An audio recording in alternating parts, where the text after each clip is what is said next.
My dear brothers and sisters in Jesus Christ, we are in the second week of Lent. As I said in the beginning, Lent is a time to prepare ourselves, to examine ourselves, our past life.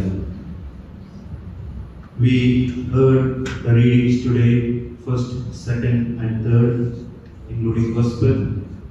The first, especially the first and the Gospel reading, underline, thus convey the same message, that listening to the Word of God, listening to God.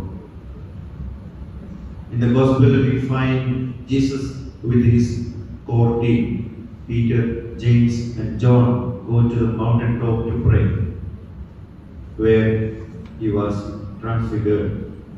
The transfiguration takes place in his life.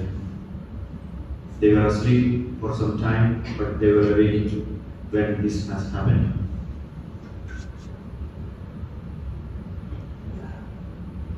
They heard a voice from cloud, from the heaven, that this is my son, listen to him. My beloved son, listen to him. Listening is very, very important in our lives. A story goes like this. A man wanted to test his wife's hearing. Then he remains a little far from his wife. Then he calls his wife. She didn't respond. He comes closer to her. He calls, still she didn't respond. Again, coming closer to her, he called. She responded, saying, yes, I listen, I hear. This story could be an analogous, but this is a communication. We always say that God does not listen to us. God does not listen to our prayers. But in reality, He listens us. It is not a feeling. It is we who say that God does not listen. But He hears us. He listens us. We always check to see that when God is listening us, God is listening us. Are we listening God? That I should ask, that we should ask, that am I listening to God?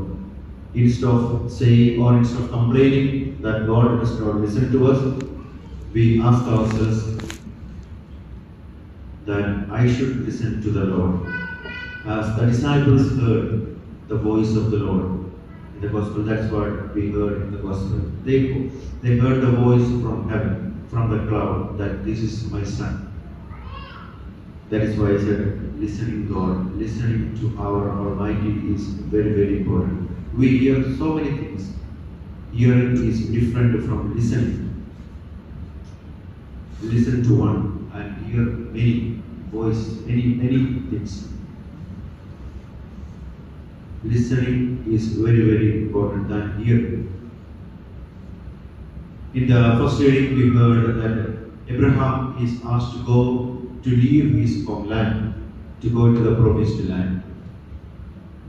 He has so many concerns, he has so many complaints to God. One concern was that he had no children, he had no child. And he explains his concern to the Lord. But still he has a complete faith in the Lord and he sets out to the promised land. He has kept his complete faith in the Lord. As he promised, he leaves. The faith that he had, Abraham had in the Lord, I must have that. Listening and having faith. Today we take the example of Abraham and have complete faith in the Lord. Listen to him and sets out. That is what we should do today. It is not only that listen and we go about it now.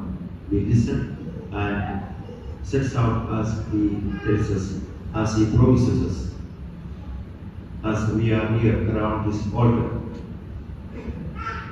Let us call to our mind. Let us be transformed. Let us be transfigured into a new person. into a new creature. And that's why we grow in His love, in God's love, feeling His presence in our day-to-day life, and we go about. So as the Courtney, Peter, John, and James listen to the word of God, let us try to listen to Him and apply whatever He says in our lives.